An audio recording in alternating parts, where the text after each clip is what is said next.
नमस्कार, news city पर स्वागत है आपका। मैं हूं आपके साथ सुहानी मलिक। केंद्र सरकार ने त्योहारी सीजन में बड़ी सौगात दी है। रबी की 6 फसलों पर एमएसपी की बढ़ोतरी कर करोड़ों किसानों को फायदा पहुंचाने का ऐलान किया है। केंद्र सरकार की ओर से किए गए फसलों के एमएसपी बढ़ाने वाले फैसले को सियासी नजरिए से देखा और नापा तोला जा रहा है। सियासी जानकार इसे आने वाले लोकसभा और विधानसभा चुनावों से पहले एक बड़ा पॉलिटिकल शॉट मान रहे हैं। केंद्र सरकार ने 6 प्रमुख यानी कि रबी की फसलों के लिए न्यूनतम समर्थन मूल्य को मंजूरी दी है। इस मंजूरी के तहत अगले सत्र के लिए गेहूं, जौ, चना, मसूर, सरसों और सनफ्लावर का जो न्यूनतम समर्थन मूल्य है वो बढ़ाया गया है। केंद्र सरकार की ओर से जारी किए गए आंकड़ों के मुताबिक जिन फसलों पर न्यूनतम समर्थन मूल्य बढ़ाया गया है उनमें सबसे ज्यादा मसूर, दूसरे नंबर पर सरसों, तीसरे नंबर पर गेहूं और सनफ्लावर चौथे नंबर पर है, जबकि उसके बाद जौ और चने की एमएसपी पर बढ़ोतरी की है।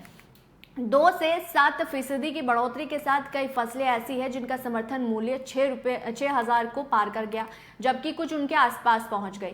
जानकारी के मुताबिक सबसे ज्यादा अगर हम एमएसपी बढ़ाने की बात करें तो मसूर की बढ़ाई गई है। केंद्र सरकार ने 425 रुपए की बढ़ोतरी की है और किसानों को बड़ी सौगात दी है। अगले साल के लिए मसूर को 6425 रुपए का जो उनका समर्थन मूल्य है वो तय किया गया है। इसी तरह केंद्र सरकार ने सरसों का समर्थन मूल्य 200 रुपए की बढ़ोतरी की है। अगले साल किसानों को इसका एमएसपी 5660 रुपए के हिसाब से मिलना तय किया गया है, जबकि सनफ्लावर गेहूं की फसल के लिए केंद्र सरकार ने 150 रुपए की बढ़ोतरी की है। तो बढ़ी हुई एमएसपी के मुताबिक गेहूं के लिए अगले साल किसानों को 2275 रुपए का जो मूल्य है वो मिलेगा, जबकि सनफ्लावर के लिए 5800 रुपए का समर्थन मूल्य तय किया गया है। केंद्र सरकार ने जौ पर भी 115 रुपए बढ़ाए हैं, चने पर 105 रुपए बढ़ाए हैं और जौ का समर्थन मूल्य 1850, चने का 5540 हो गया है। तो ये केंद्र सरकार की तरफ से बड़ा तोहफा मिला है, लेकिन इसे सियासी रूप से अब देखा जा रहा है क्योंकि इसको लेकर अब सियासी चर्चाएं होने लगी है, क्योंकि अब 24 का चुनाव नजदीक है और 5 राज्यों में विधानसभा चुनाव होने हैं। तो 24 के चुनाव से पहले और 5 राज्यों के विधानसभा चुनाव से पहले यानी कि जब तारीखों का ऐलान हो गया है, अब इस तरीके से इसे सियासी रूप से देखा जा रहा है। राजनीतिक जानकारों का कहना है कि जिस मुद्दे पर प्रधानमंत्री नरेंद्र मोदी को सबसे ज्यादा घेरा जा रहा था वो किसानों की आय को दोगुनी करने का था।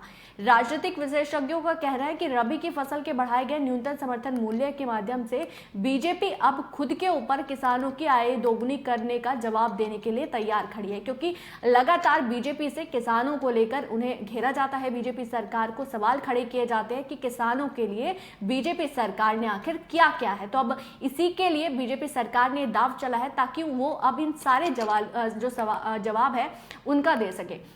सियासी जानकार ये तक मानते हैं कि पीएम मोदी के माध्यम से उत्तर भारत के सभी राज्यों को लेकर दक्षिण भारत के सभी प्रमुख राज्यों को साध लिया है। राजनीतिक जानकार कहते हैं कि जिस तरीके से ये फसलों पर एमएसपी बढ़ाई गई है, इससे उत्तर प्रदेश के साथ साथ मध्य प्रदेश, बिहार, राजस्थान, गुजरात, कर्नाटक सहित आंध्र प्रदेश, ओडिशा और तमिलनाडु के जो किसान हैं वो भी बीजेपी के पक्ष में आ जाएंगे। साफ तौर से इसे एक पॉलिटिकल शॉट माना जा रहा है। अब देखना ये होगा कि बीजेपी को इसका फायदा विधानसभा यानी कि जो 5 राज्य के विधानसभा चुनाव है और लोकसभा चुनाव यानी कि जिसको सिर्फ 2 या 3 महीनों का जो टाइम है वो रहा है, इससे पहले इसका फायदा बीजेपी को मिलेगा या फिर नहीं मिलेगा। इस रिपोर्ट पर आपकी क्या राय है, आपको क्या लगता है वो जरूर कमेंट बॉक्स में बताएगा। मेरे साथ फिलहाल इतना ही, मुझे दीजिए इजाजत। नमस्कार।